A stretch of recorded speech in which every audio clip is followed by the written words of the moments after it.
Okay, good morning, and thank you all for joining us today to celebrate the past, present, and future of the LDI, also known as the Leonard Institute for International Relations. My name is Tani Tan, and I'm the academic coordinator of the Sophie Davis Forum on Gender, Conflict Resolution, and Peace at the Leonard Institute for International Studies, and a lecturer at the Gender and Diversity Studies program and at the IR department here at the Hebrew University. The participants of this roundtable were introduced yesterday, so I'll just briefly mention their names and main affiliations. Our first speaker will be Swati Parshar. She is a professor at the School of Global Studies, University of Gothenburg in Sweden. Our second speaker would be Jackie True. Jackie is a professor of international relations and the director of the Monash University Center for Gender, Peace, and Security. Our third speaker will have to leave briefly after she speaks. Sorry about that. Is Corinne Augustin, and she's a professor of political science, the director of the Center for Advanced Middle Eastern Studies, and the scientific coordinator of the Strategic Research Area Middle East in the Contemporary World at Lund University in Sweden. And our final speaker will be Dr. Sarai Amoni. Sarai is a lecturer at the Gender Studies program at the Ben-Gurion University in the Negev. Senior lecturer. And she's also the initiator of the Sophie Davis Forum. And we are very grateful for this initiative and her support since then. So the roundtable title for the main is the main question that feminist scholars in different disciplines ask on a regular basis. Who ordered this? And no, I do not refer to the commodified nature of order as we now online order the food we eat, online order what we wear, and order the books that we read. That will have to be in a different conference. What we are going to talk about is who gave the order to set things in such an order. Who benefits from this order? Who normalizes it to the point that it is considered to be the order, the natural, the proper, the moral way, according to which things, people, social structures, state should be organized. And at the same time, who is not served by this order, who is marked as illegitimate, immoral, unruly, or just othered by this naturalized order. Bringing back some of the discussions we had yesterday, we can ask which power structures are being served by this order, and which forms of power, for instance, violence or legitimacy, are used to maintain this order. As a feminist, I'd like to also ask about the processes in which some of the othered individuals, groups, larger structures like state, get an insider seat within the order. How does it happen? Who is served by this reform? And is it good for us? Is it good enough for us? Does it serve us morally, practically? As a Western feminist anthropologist, I'd like to start this roundtable with stories or narratives we tell ourselves and others about this order.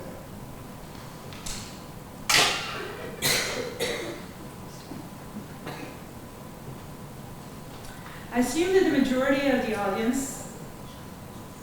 What?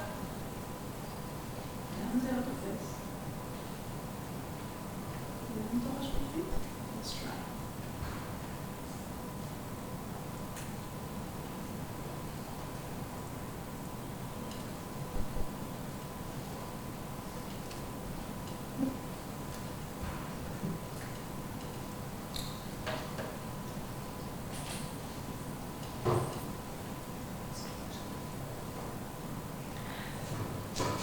I assume that the majority of the audience is familiar with this Regency-era novel written by Joel Quinn in 2000 and adapted to a Netflix TV series in 2020. In this brief dialogue that we're going to listen to, Daphne, an aristocratic debutante, educated as customary, at home. He's talking to Simon, a young duke educated at Eton, Oxford, and by traveling in Europe and the British colonies as part of their mock courtship. Spending so much time at sea, I rather fancy a visit to the Royal Observatory to see the Greenwich Meridian. He cocked his head in her direction. Do you know much about navigation and longitude? She shook her head. Very little, I'm afraid. I must confess I'm not even certain what this meridian here at Greenwich is. It's the point from which all longitude is measured. It used to be that sailors and navigators measured longitudinal distance from their point of departure, but in the last century, the Astronomer Royal decided to make Greenwich the starting point. Daphne raised her brows. That seems rather self-important of us, don't you think?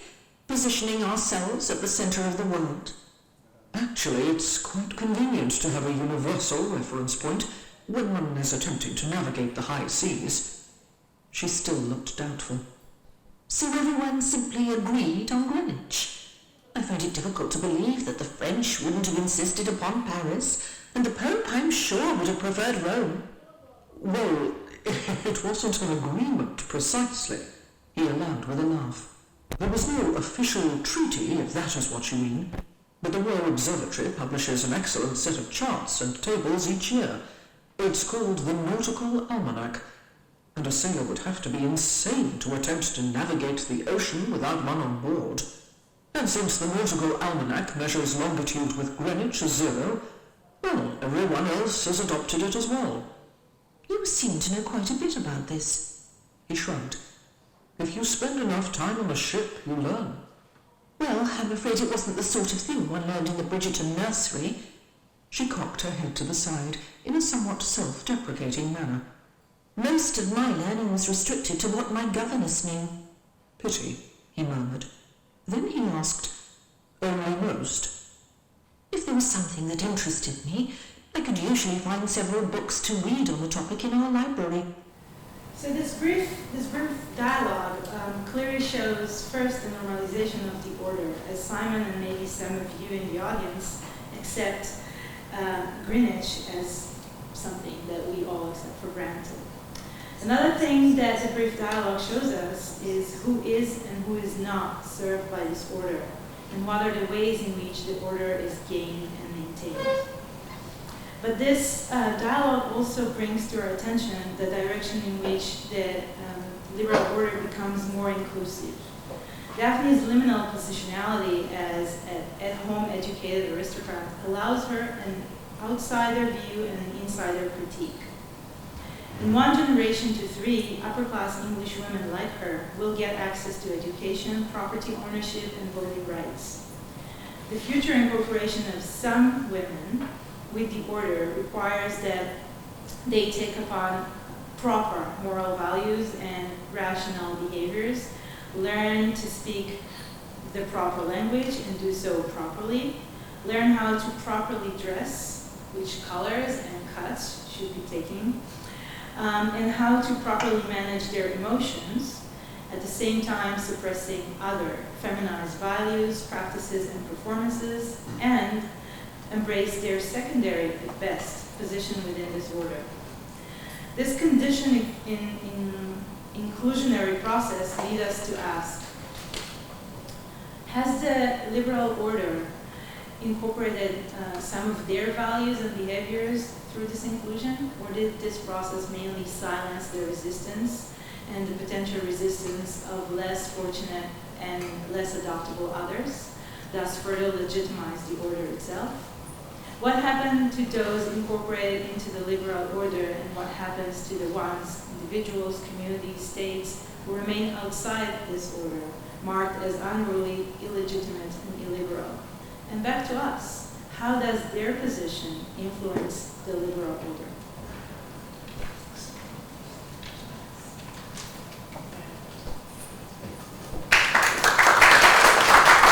We're each going to have 10 minutes. And then yes, is it working? yeah. Great, fantastic. Thank you so much, Talia, Sarai, for actually putting this together. I'm really looking forward to what everybody has to say. say about this. There's a lot to be said, and you kind of wonder, because last 1.5 days now we've really been talking a lot about these things. Let me start with the fact that feminism is about being disorderly. It is about chaos. It is about challenging orders. It is not about accepting orders. It is not about ordering ourselves. So I think with that premise, we've talked about what is the liberal, what is the international, but what is the order really? We haven't really unpacked that, and I think you helped us do that. And I think the panel will do that together. I'm also thinking of increasingly looking at philosophy and history, and I think in Indian philosophy we have order and disorder going together. I think if you're familiar with some of the religious philosophical discourses of Kali or Shiva, destruction and creation go together. They are not separate activities. And I think that speaks very well to the theme today.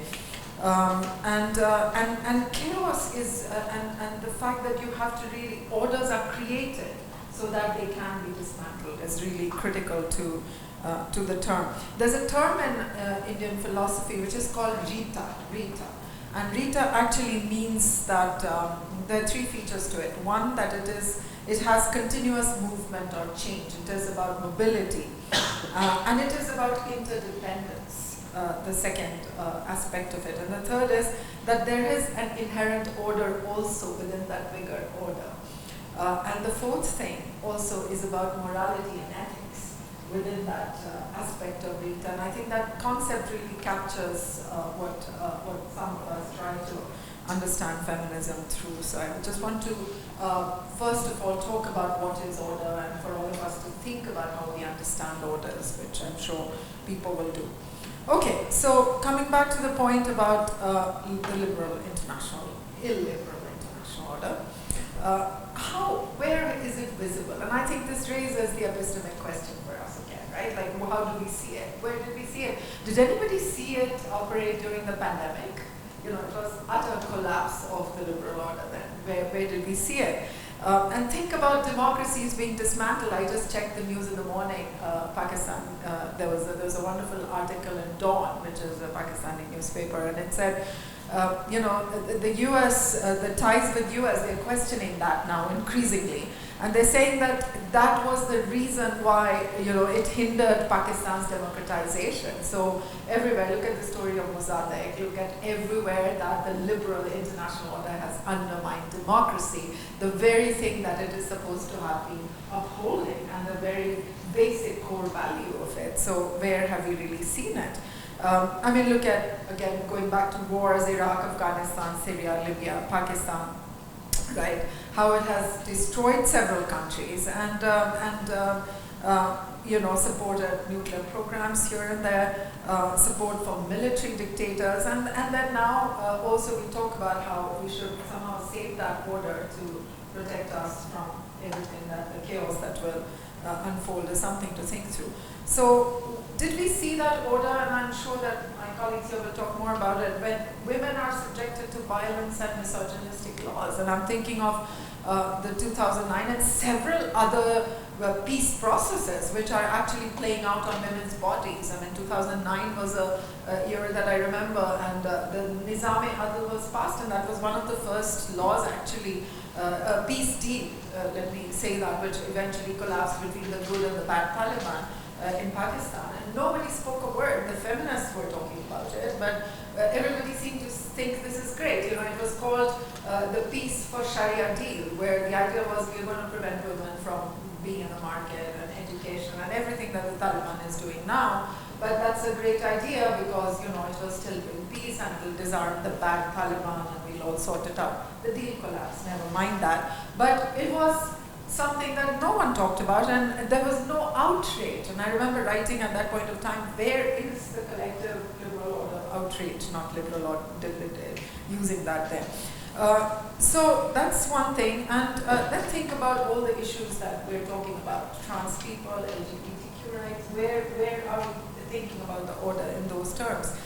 Backlash, the gender backlash that we have seen, which also sort of coincides with the collapse of the illiberal order. We see that it also coincides with so much gender backlash in the last few years.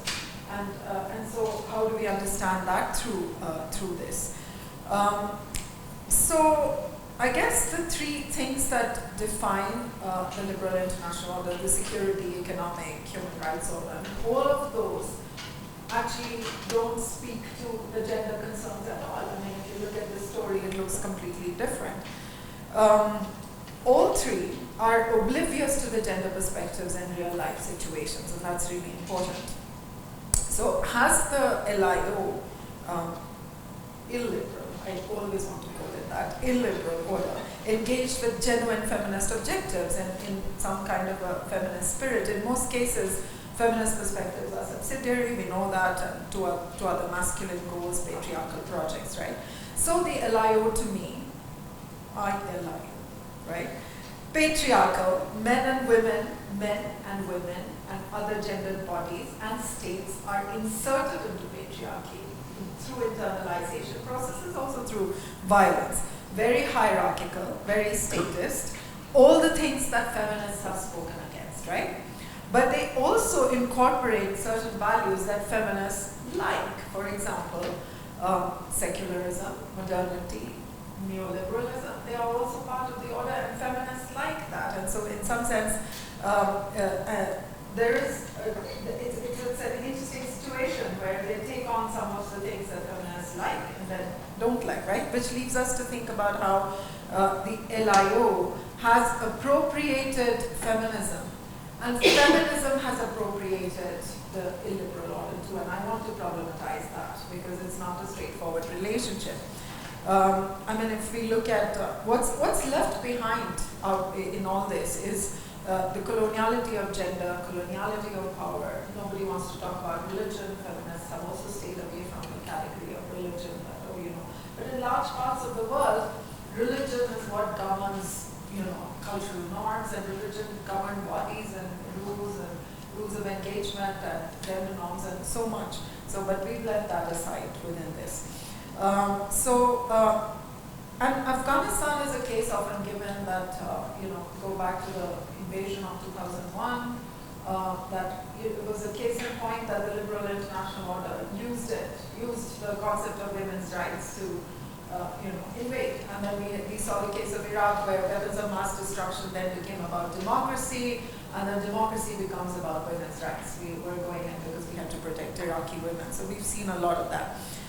So saving women as a democratic project still goes on, and I think this is where the international liberal order and feminism have also uncritically embraced each other, and I want to problematize that, and I think there is a tension there that we need to think about. I have written about it, and feel free to disagree with me. I think whether it is the women, peace and security agenda, feminist foreign policy, feminist foreign aid, I think they have served a good purpose in some cases, but they're also neoliberal agendas which are actually harming a lot of women, and they are really problematic. Thank you for that reminder. So I think we need to think through how the language of feminism is alienating in how it has been appropriated as part of the illiberal order. Bina de Costa and I often write about how, the global rhetoric of WPS, for example, we are borrowing best practices.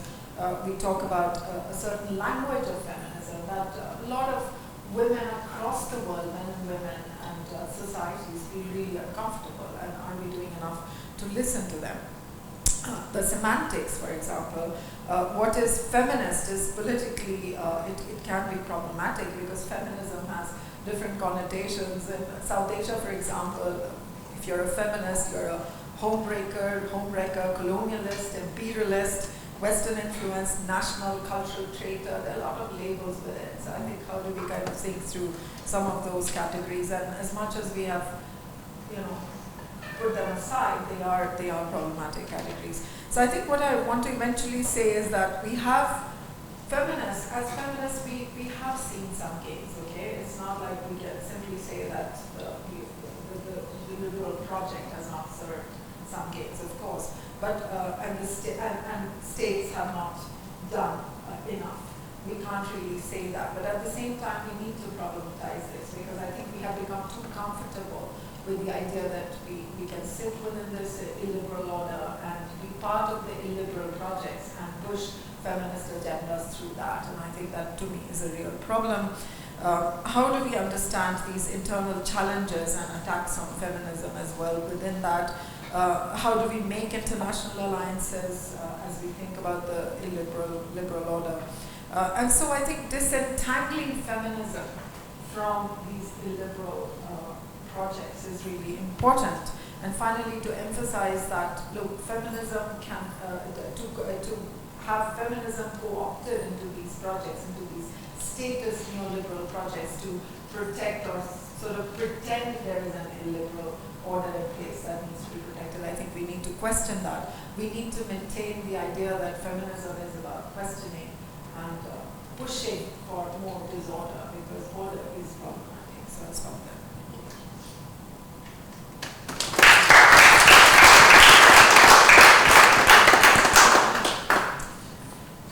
Well, I think I can agree with Swati that order comes with disorder, and that's really important for us to further unpack this assumption we make about liberal international order.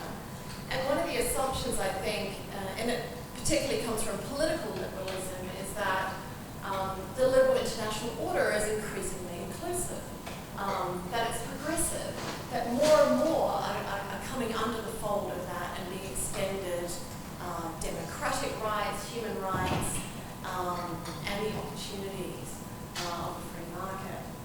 And I think oftentimes we think, when we think from the feminist or the gender perspective, that in fact the inclusion of women within and across countries is part of that liberal revolution, that liberal international order. And that's something that, you know, we can say is a more recent success. But actually what I would like to challenge us all to think is that in fact the exclusion of women is foundational to the liberal international order. That women were present at key moments in the establishment of the liberal international order. So let's start, and this is something that I have written with Anne Tickner when we wrote about a century of international relations feminism, that it's international relations that came late to feminism, not feminism coming late to international relations. So if we go right back to, you know, the discussions during World War I about you know, the foundations of the League of Nations, these were already discussions being had by women who had no political rights in Europe and the United States, and who met at great risk to themselves in The Hague to found their own peace conference and to encourage states to actually consult with their citizens and populations and soldiers and actually use international law to arbitrate conflicts. And of course, those women had no access to political leaders because they had no citizenship rights. And yet, despite that, they found ways to talk across conflict lines.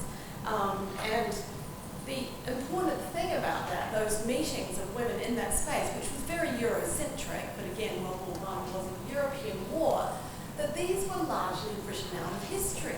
And even though they were quite influential conversations and principles that even informed, in that instance, Woodrow Wilson's 14-point plan and the early development of the League of Nations.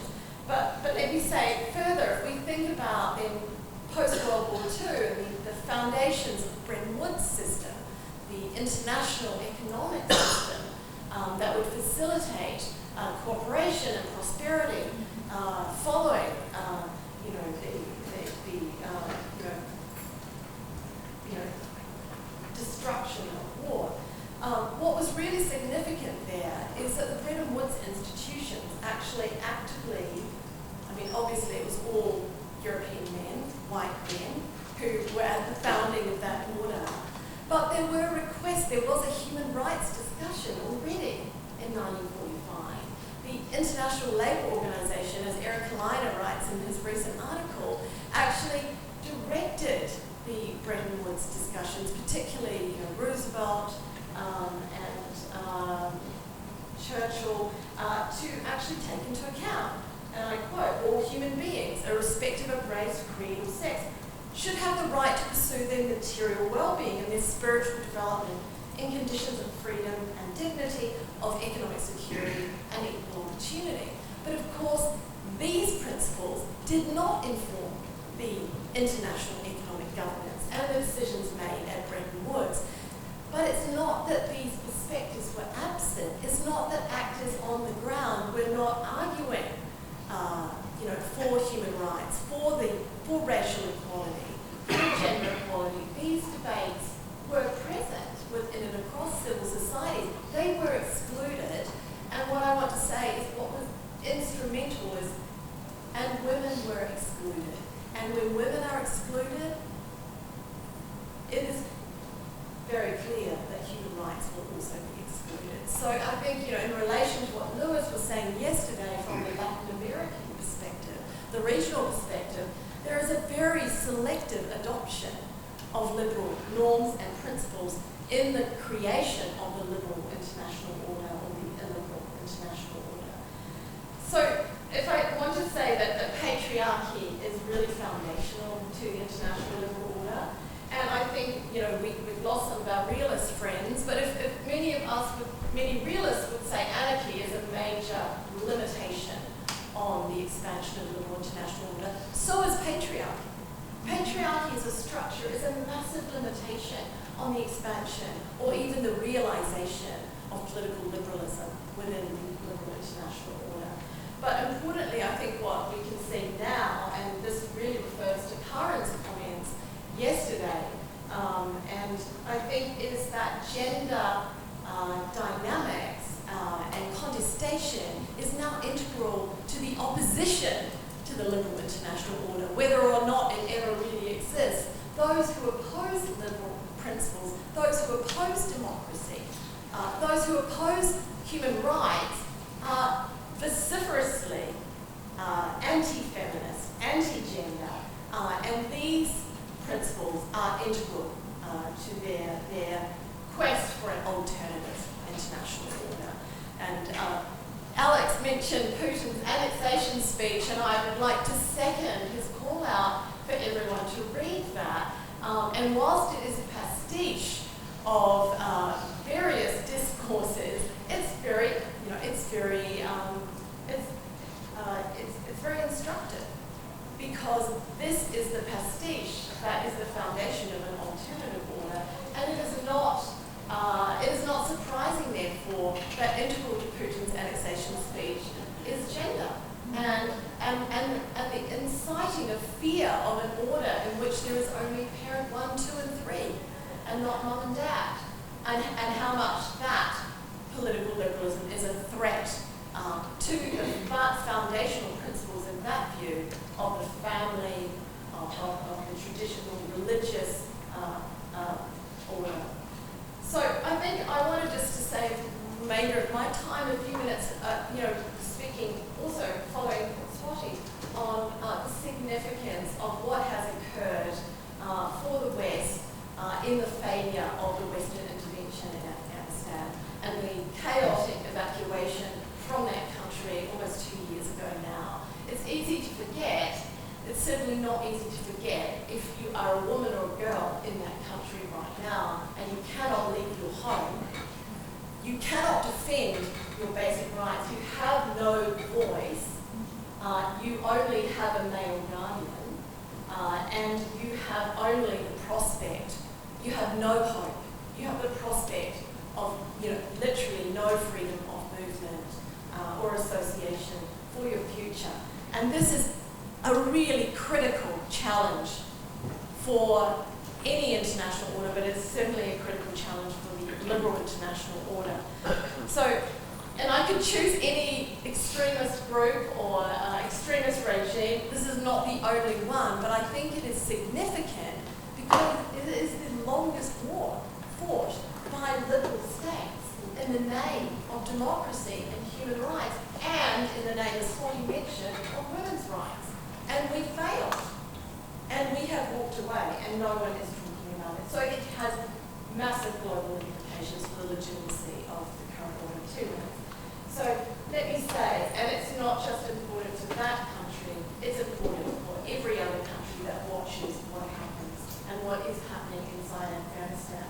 So what I think is really significant there is that it is the campaign led by Afghan women now within the country, in hiding, and outside of the country, in the diaspora, to uphold fundamental freedoms and fundamental rights, and to prevent other states from recognising the Taliban is a very significant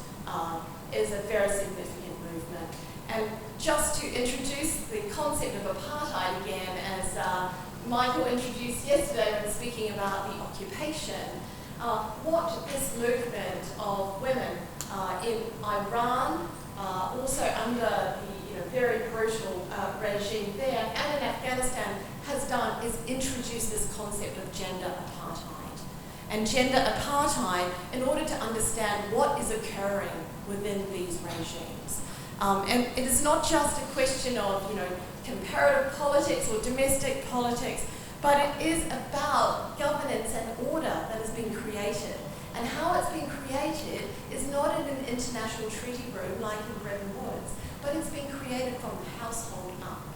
It has been created by empowering all men to control women, to control women's reproduction, to control women's dress, to control women's movement as a way of showing their power and ensuring their governance. And then spreading that governance and power in alliance with other similar orders within, whether it's in Russia. We saw just 2 weeks ago the Taliban going to Russia, requesting money for their higher education and so on. So this order is based on systematic gender discrimination, gender apartheid, and effectively systematic gender-based violence and impunity for that. And the question is that it really presents a challenge to all of us, and especially to states and international actors, because if gender apartheid becomes a concept that's recognised in international law, which it is not at present, but there are already meetings around this at the UN, then it will be an obligation of states and international actors to actually uphold, to actually step in to address this situation. And I think one promising aspect, and perhaps this is something that I'll turn to Karen to follow on from, Swati was very sceptical of women, peace and security agenda, feminist foreign policy as these kind of innovations, these perhaps liberal innovations within feminism. But in fact, it is a very significant innovation to actually put forward foreign policy that at its core is about defending not just human rights, but about defending women's rights and women's inclusion in the order as a fundamental premise for bringing about stability, resolving conflicts, and actually promoting a more peaceful world.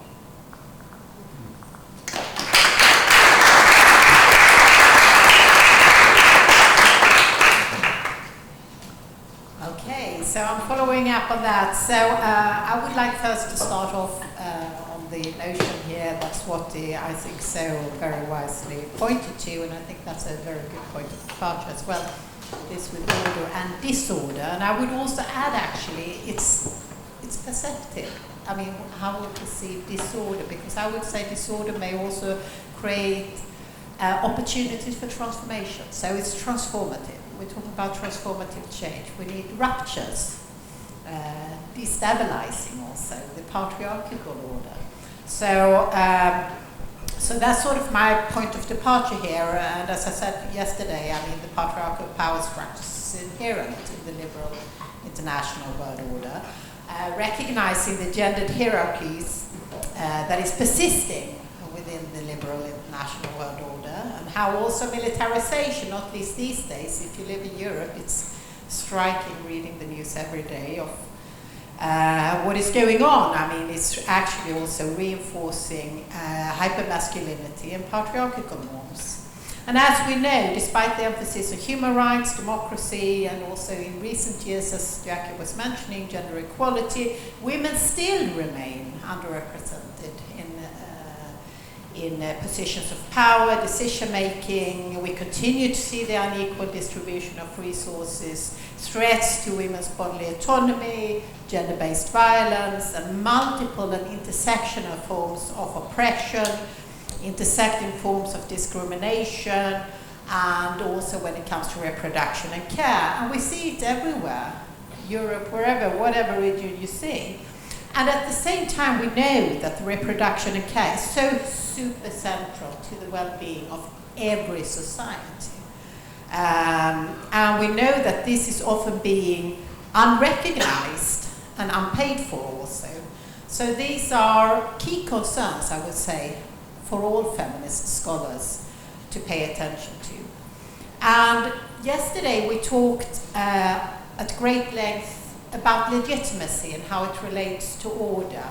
So the question about justice and injustice and how it actually is very corrosive for order is fundamental here, and how it poses a challenge to legitimacy.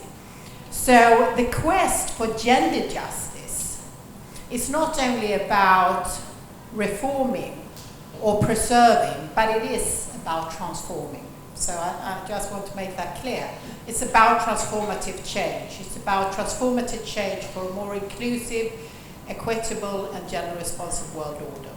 Now, I talked yesterday about feminist foreign policy, and I would like to continue following up on that, and a little bit also about the debates that is going on, and I think that's a very healthy one that needs to be recognized also, the debates within the feminist scholarly community in regards to feminist foreign policy, its opportunities and drawbacks and problems. Now, this was launched in the midst of the gender backlash that both what and Jackie has been talking about here, in the midst of rising populism, misogynist forces. But I would still basically argue that feminist foreign policy is precisely trying to address at least some of the gender injustices that exist within the liberal international world order. And I mentioned yesterday also the 3 pillars of the feminist foreign policy that was launched by Sweden: rights, representation, and resources. And since 2014, that's nearly 10 years now, Sweden has been trying to operationalize, because this was really a policy in the making, and adopting the feminist framing. And again, that's the point also, that's what you mentioned about the importance of language here. But there have been attempts to operationalize this into concrete practices and contents, and there have been a number of handbooks produced trying to define, to make suggestions about concrete actions. So there have been 6 prioritized areas, objectives, seeking to address what I would argue still relates to gender injustices in global politics. So again, focusing on women and girls' full enjoyment of human rights, about the freedom from physical and psychological and sexual violence, women's participation, as Jackie mentioned here, in preventing and resolving conflict, and their participation in post-conflict peace building. Also participation more broadly in all political areas and influences in societies. And then also on economic rights and empowerments, that's the 5th area, and finally the area of sexual and reproductive health and rights. So these were the 6 prioritized areas of the Swedish feminist foreign policy that they were trying to sort of operationalize strategies and practices. Now, since 2014, we have seen what some would say a feminist turn in foreign policy. So we have seen a diffusion, and it's actually now 11 countries globally, worldwide, who are interested and then it's often a question, interested intentionally or not, and how sincere we can, of course, question. But interested. And what is, I would still argue, I mean, we have this discussion, global north, global south, but it is interesting to note that it is countries in the global south, Mexico, Libya, Chile, Colombia, Liberia. Of course, we can argue, why are they doing this? Maybe they perceive a window of opportunity of actually situating themselves there because it provides other opportunities, reaching other maybe interests that is not specifically related to feminist foreign policy, but is still perceived in most actually regions that we have seen. But again, it has many of them. It's very declaratory, less operative. But this also reflects that feminisms, in plural, and that's what you also mentioned, is multiple. It's multiple forms of feminism. So it has to be contextualized and understood within the different contexts. And it means also different things to different actors. So that has to be the sort of starting point for all these kind of critical discussions, I think. But on the other hand, and this is where the critique comes in, it's feminist foreign policy has been initiated by a state and continued to be launched as a state practice. And of course this has posed a problem because it is how is civil society being engaged into this crucial discussion and dialogue. So the relational aspect here and cooperation is very important. And some would argue that civil society has more reacted to rather than interacting with. And this has, of course, triggered criticism, not least because, as Jackie very rightly in the interesting article with Antigone points to, is that some would say it ignores the centuries long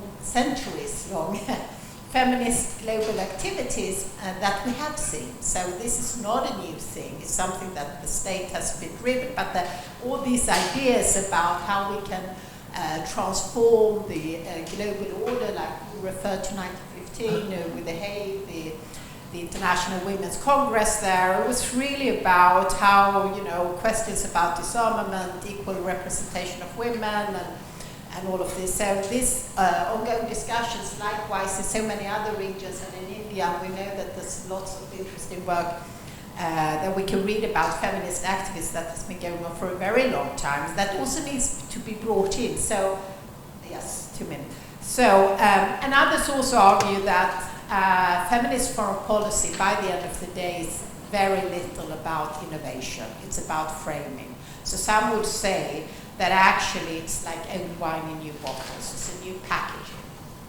But it's not, if you look on the outcome, so transformative as some of us maybe would like to see that, or it should be. It's actually continuing the practices of a very depoliticized technocratic approach to gender mainstreaming, which these practices do not challenge the structural inequalities that you actually need to address in order to be transformative. There have also been great concerns about this, what is called the strategic essentialization of women, the women peace hypothesis, that, it's a particular woman representing particular feminine traits and stereotyping women in a not very helpful way.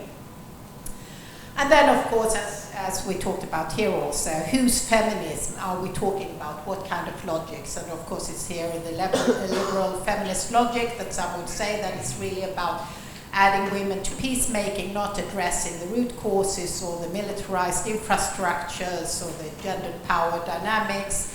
And that, in that regard, it's very limited in regards to transformation. And of course, as I mentioned yesterday, also the silences. But I would like to end only on the note that I do think that we still have to follow this. It's still, a recent phenomena. It took off 10 years ago.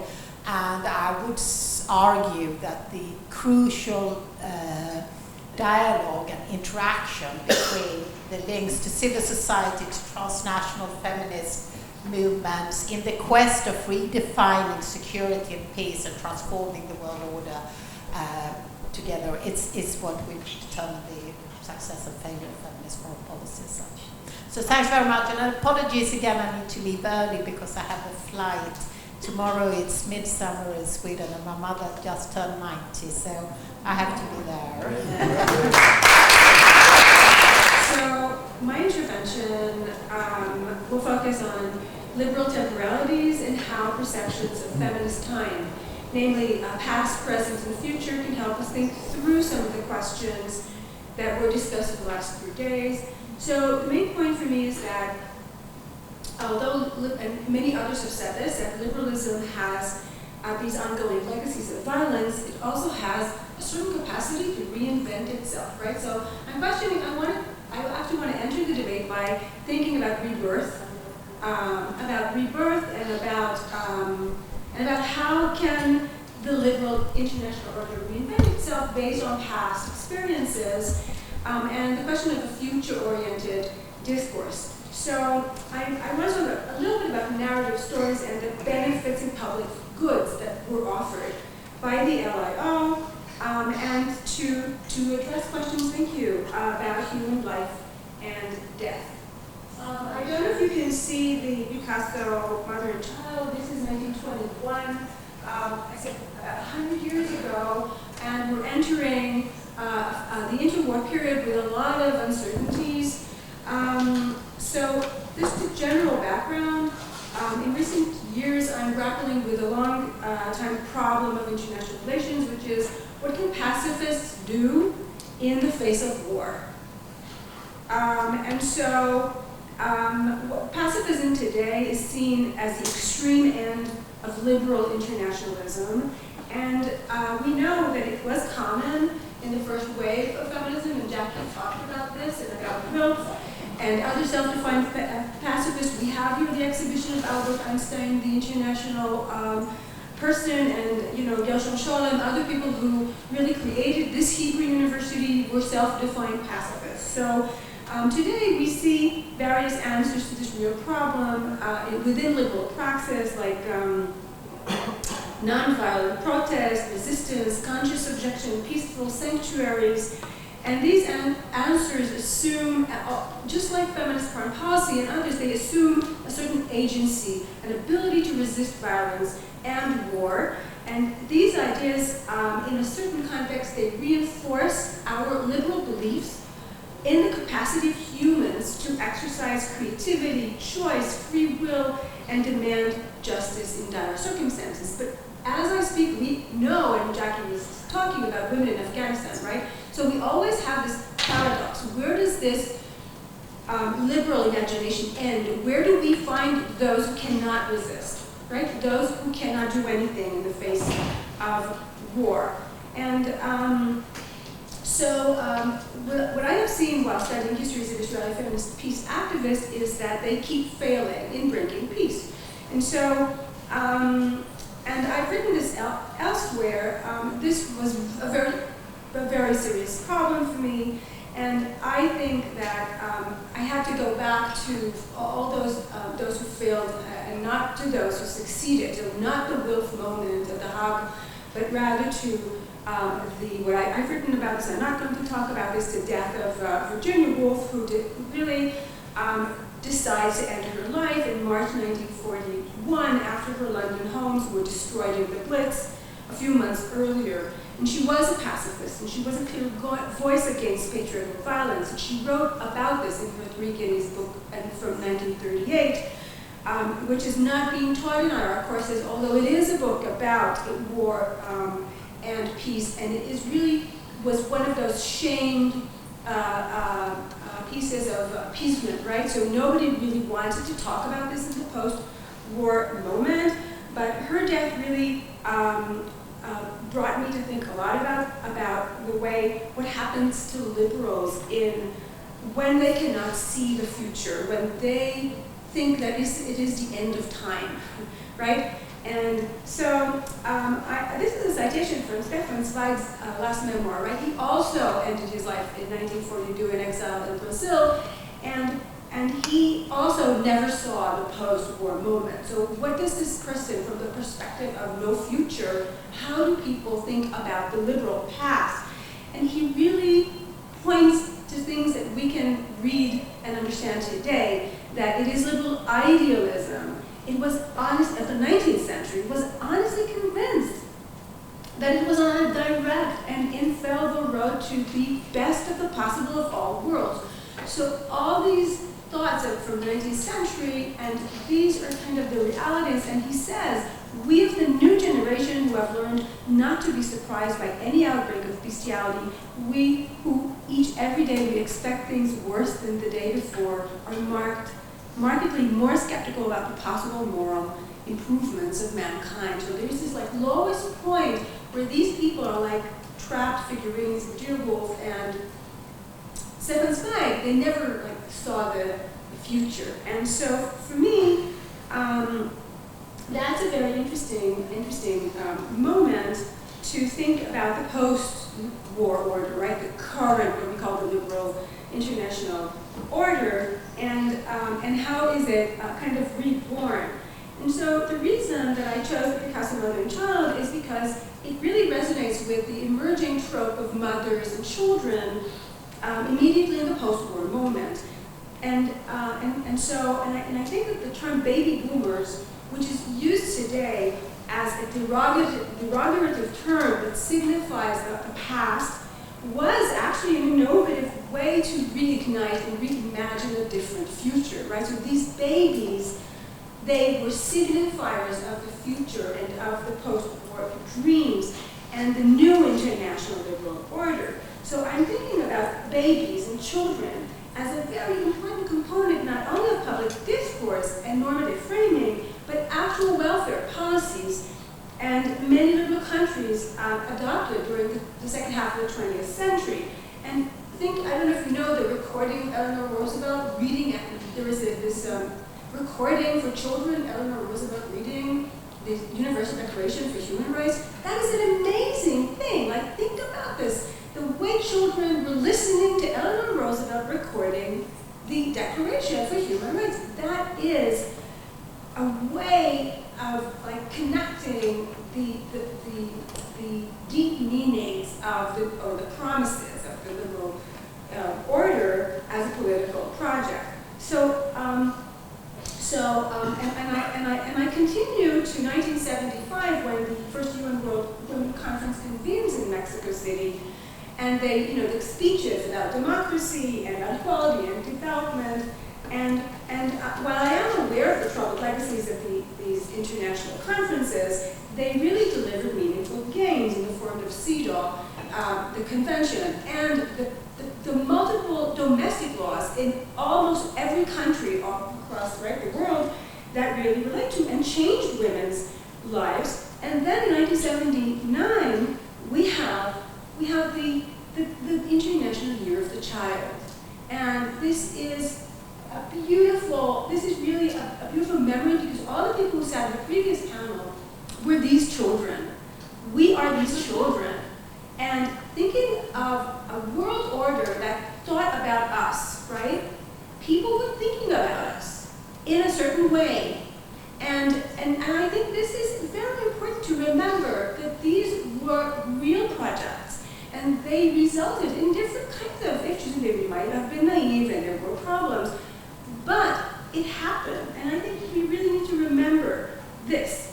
And the fact that these narratives have shifted and appropriated by various actors like NGO, development agencies, corporations, and Benetton, right, children of the, like all these kind of images, and now the long-term gains are actually beginning to we're actually beginning to question. And I want to say something about how do we understand gains and how do we understand decline in these gains. And I want to say something about maternal mortality ratios. So we have seen since the 1950s this decline in maternal mortality ratios. We know what is maternal mortality after death. So mothers and children, again, are interconnected. So while we see this continuing global trend in the decreasing maternal mortality rates, we know that this is not even, right? And we know the countries who have experienced war, and that there is Afghanistan, right?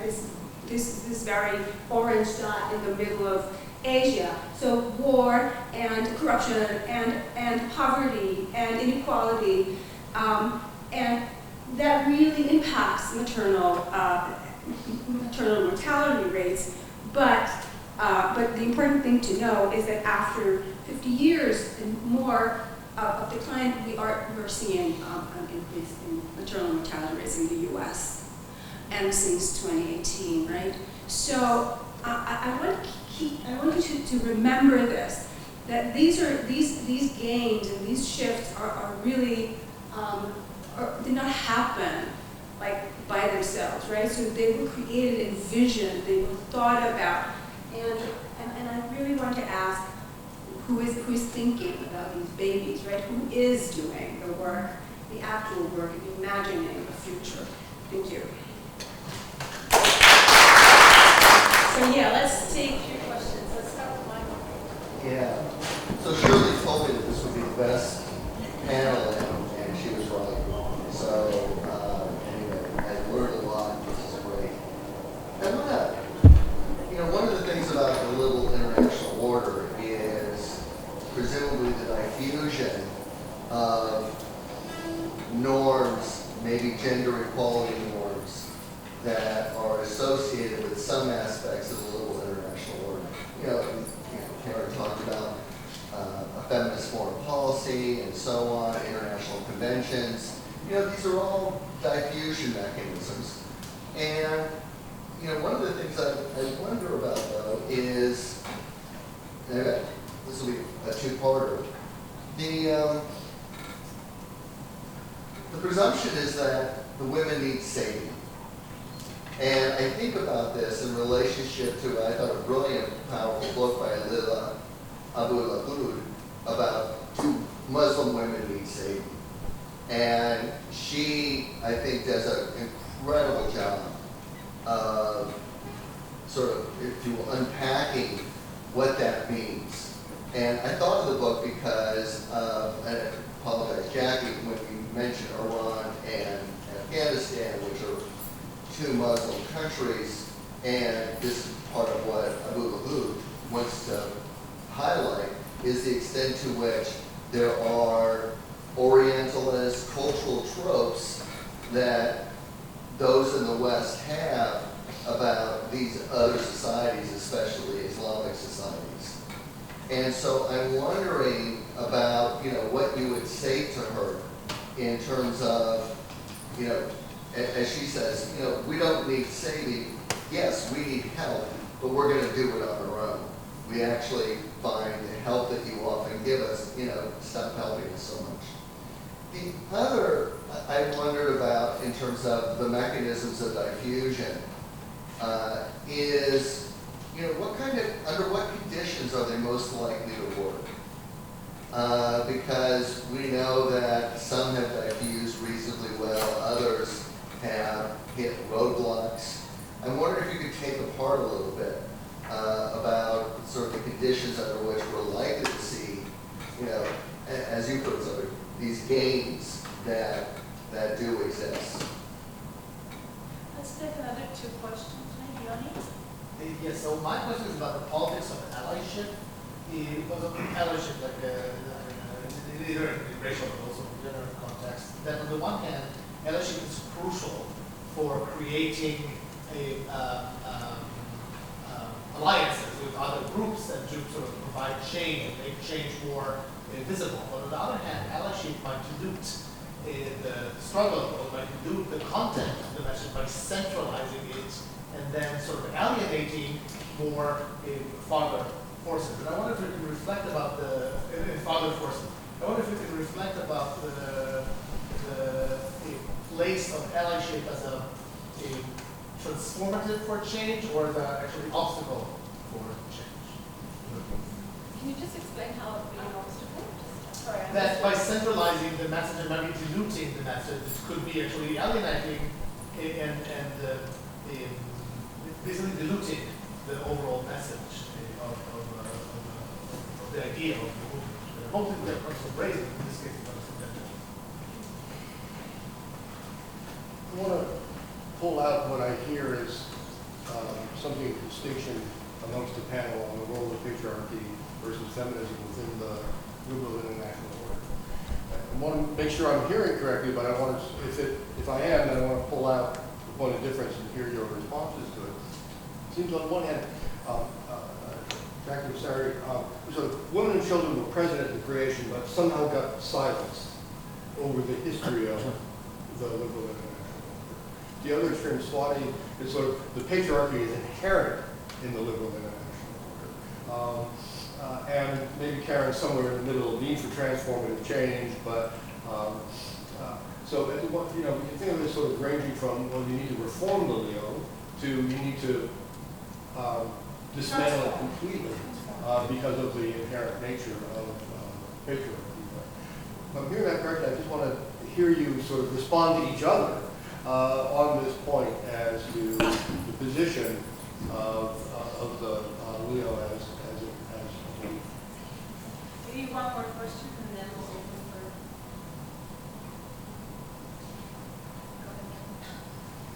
Thank you. Maybe a bit back to Michael Burnett's question.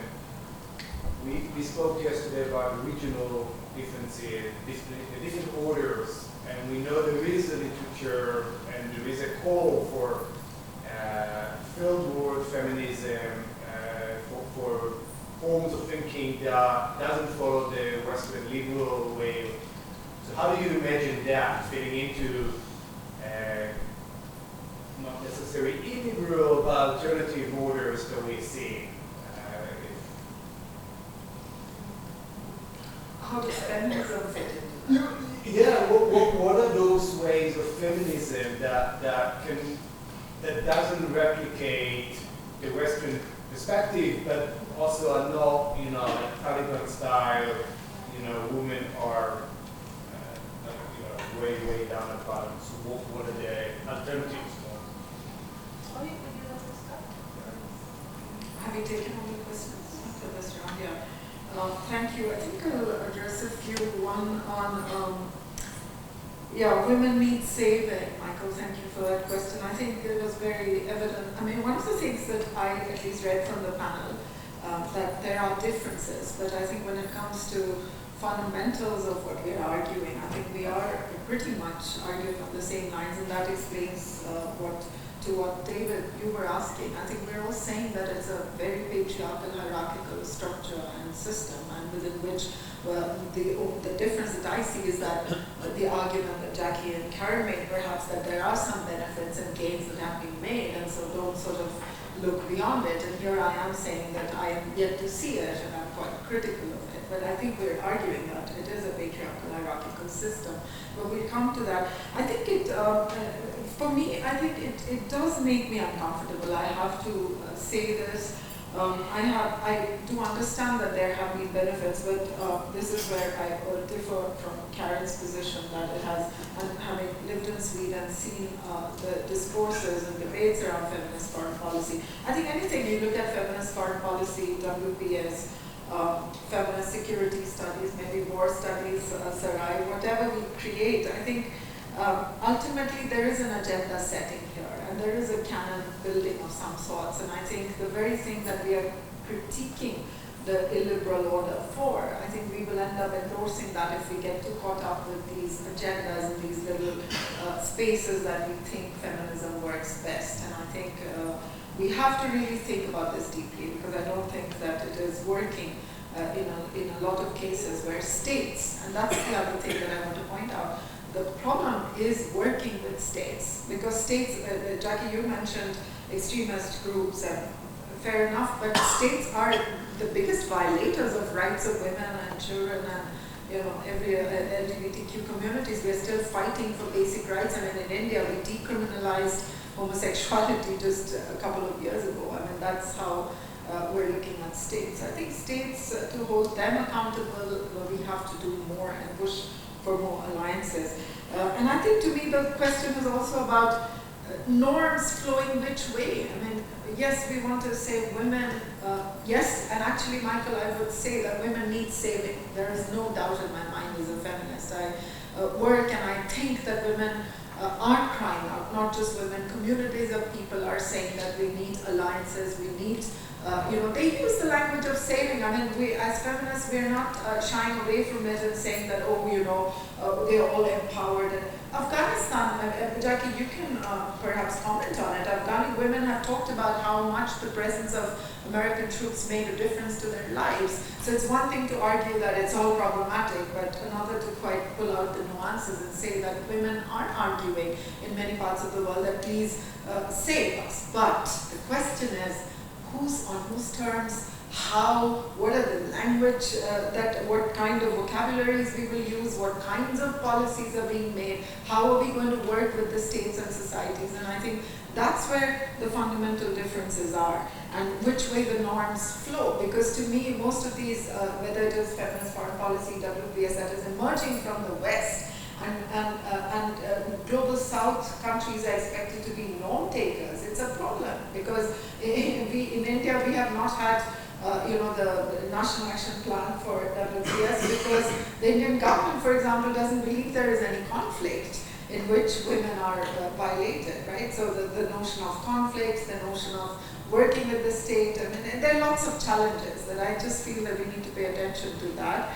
There was another thing that, Jackie, you pointed out, that a long time ago I had said that, we have selective outrage within feminism.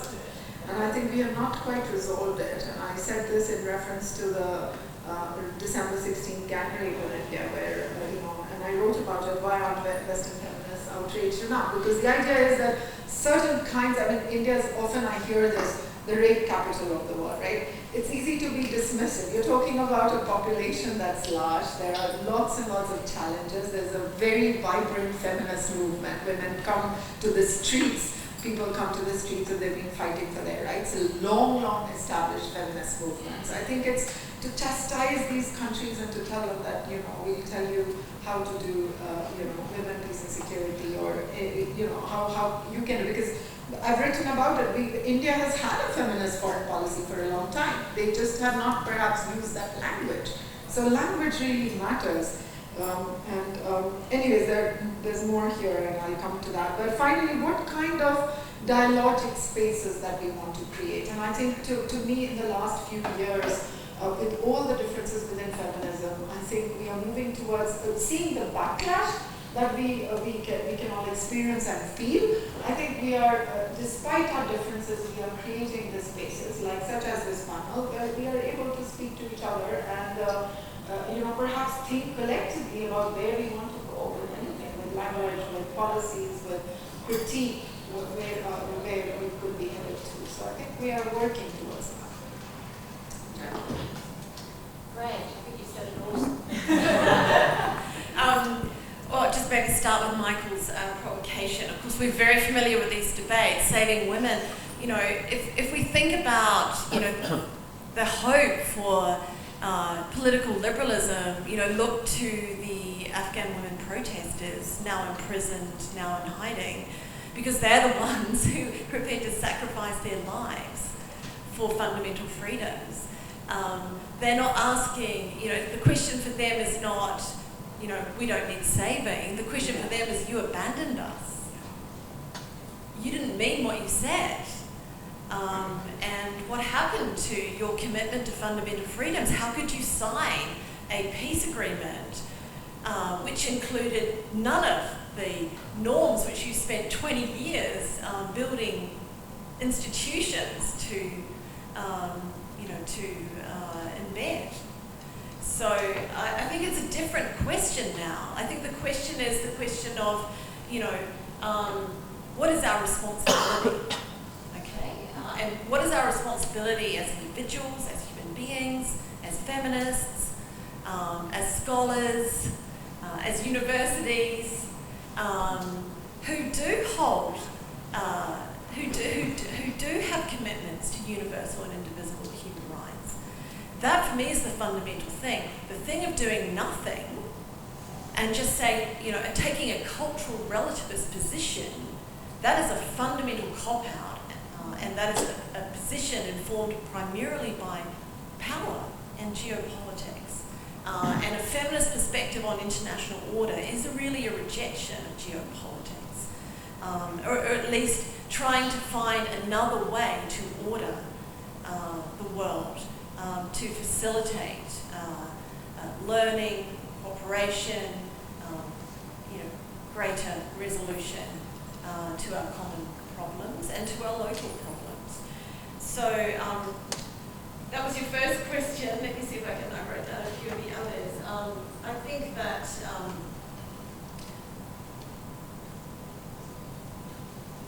the question is the importance of, like, it is very complex, but even if we take the question of Afghanistan, then it's the question of, we are the ones who have the space and the voice to keep the pressure on. And, people in the most, the most repressive situations, such as, 20 million Afghan women and girls, but in particular those who are human rights defenders, they don't have that voice or space. So we have a responsibility, and now we have a very significant diaspora, and we have a responsibility to create spaces for that diaspora to really influence and hold accountable states and international organizations, and also be the ones who can kind of facilitate the ongoing hope and survival of Afghans under a regime where the vast majority of their population is going hungry, right? So there's a number of different strategies there, but it's not about saving. It's about empowering, and it's about enabling the voice of others. And I think that's actually, this is where I see the opportunity and the significance of feminist foreign policy, as much as it's also a site for dialogue and critique, which is, I think, every feminist innovation is a site for dialogue and critique, because we understand the order and disorder go together, and that there isn't, there is no end of history or last man. So I think what's really important about feminist foreign policy is it's not about us helping you or saving you. It's actually about validating your struggles, supporting your struggles, and giving you the ability to lead your own struggles, right? And not walking away or withdrawing. That's key. Yeah, do you want to follow up? Just quickly. So I follow Afghanistan largely through a humanitarian lens. And one of the debates that's taking place now is similar to the debate that took place during the Taliban. And there was a real division between the rights and the aid people. And the rights people were prepared to use sanctions, cut off food, cut off medicine, cut off other kinds of basic survival. I can answer this debate and have written on this debate. And the humanitarians in response said, you don't make saving lives conditional on other things. And so I'm just sort of wondering, okay, so you tell me what your answer is. So I think you can do both things. A lot of times we have these either-or debates, right? And the one that you've put there is humanitarianism must be neutral and partial, and we must just respond to the basic needs on the ground. And if that means we have to kind of remove all women from our workforce, negotiate with Taliban, run the risk of the Taliban, also extracting the resources for their own purposes to, enable the recognition of that regime, then so be it, because we must respond to the basic needs, okay? Again, who framed it in that way? What is actually happening at the moment is you have humanitarian organizations, feminist humanitarian organizations who are using the local networks, including the diaspora networks, to actually deliver aid where it can be possible. It's not possible to deliver aid to women without having women on the ground. But it's really important in these organizations. They can't speak out against the Taliban. They can't speak out about on these political positions about human rights. But they want others to do that because we have got to keep the pressure on. Otherwise, we will have the embedding of a gender apartheid regime in which there is, yeah, we do, but we will have, it will be, yes, we do have it, but we will have it enduring and we will have it spreading. So I think it's important to note that humanitarians, there are many humanitarians and feminist humanitarians strongly support the political opposition to the Taliban from the outside. Yeah. I want to answer David. I think, and so there is the kind of visible histories, political histories of feminist movements, in which there is always a tension between reformists and militants. Okay, so, and then there is a question of when do we need to reform systems from within, from without, whatever, would it be domestic or international systems, and when it is time to become militant. And militancy, we had this in the suffragist movements, but also in the second wave feminism, and now in Me Too. So we do see these waves of militancy in which different generations of feminists try to use their own tools to kind of destabilize the system, not through reforms. So this is a visible tension, but I think there are invisible tensions, and the invisible tensions relate to those who are left out, right? Those who cannot reform and cannot become militant. And in those, that is a serious issue, because this liberal imagination really, I think naive liberal imagination really thinks that this public, like there's a public space, like everybody can be part of it, right? So that is the naive perception that every time we actually face reality, which is Afghanistan, right, current, contemporary, or other forms, we really see that the choices that, I say women, but it could be others on the ground are so limited that either they disappear, we never know about them, we don't talk about them, they are disposable, we don't think about them, that is the end of liberalism, for me, the end. Or we think about them in agentic ways, like we try to understand what are they doing to survive. How are they surviving? So now when I think about Virginia Woolf, I think about the most privileged woman, right? And she decides, right? She makes this decision to end. And this is an important liberal legacy for, I think, that we forget. And I just want to give an example, and since I've been thinking about this, I've learned a lot about different ways to think about some of the problems. So about, I think, 2 months ago, we had here in Israel a young woman by the name of Leonard, and she was this young woman who decided to dress as a Muslim Palestinian woman. She is Jewish Israeli Mizrahi, living from a social periphery. She was homeless. She was part of a welfare system. She served as a soldier herself in the armed forces, in the border, like she was in the checkpoints in her military service. She dressed as a Palestinian woman, Muslim woman, and she came to a checkpoint. She took out like a children's gun, and the soldiers shot her to death. That was a suicide, right? It was a political suicide. She said, this state, Israel, the welfare state, because I was neglected, the state has killed me. But she did not commit suicide like a friend a year earlier who did that in her room and nobody knows. She decided to do this publicly, politically. Now, when I read these acts, I read them as political statements. And if we can understand that people in this world, this liberal world that we live in, are devastated in many ways, in so many ways, that I think we really need to kind of go back to very, very basic issues. So we don't really have, so there are these invisible choices within this order that are not part of the stories we tell, and so I think that's. We're sort of out of time. Maybe each one. We didn't answer the one- questions.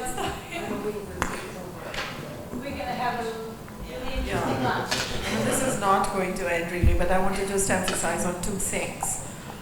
When you do feminism, and you look at things from a feminist lens, there are always personal costs. So I just want to emphasize that for all of us even sitting on this panel. We haven't really talked about BDS, but some of us have traveled and we have taken decisions which are not in agreement with our colleagues. I just want to point this out to you that there are difficult conversations that as feminists we have, and to acknowledge that. And the other thing I want to say is that coloniality, look, I cannot do feminism. I did think at some point of time in my naivety that, I'm part of the global international feminist community and that I will belong there without any, kind of racialized gaze on me. Over the years, 15, 20 years now, living abroad outside India, my home country, I have been racialized, my work has been racialized, I've been slotted into post-colonial, decolonial panels, even though I wasn't working on that anymore. So I just want to emphasize how important that has become to some of us, that you really can't step out of that discourse of coloniality to talk about feminism. So feminism and colonialism coloniality goes together, discussions around that. And anything that we discuss, any concept, any idea, any policy, any event, anything happening in the world outside is very much about race and gender working together intricately. Thank you. Just really quickly, I think the question about different orders, regional orders, and thinking about different approaches to gender order other than the liberal one. I think we can see with diffusion, transformation, localization. And I think particularly one area to look at is the way in which feminists within and across Muslim majority countries are reinventing their religion. Feminist readings of their religion, and women ulama are kind of reinterpreting the texts to address gender-based violence and other aspects of these violations of women's rights. So I find that very promising. I live right next door to Indonesia.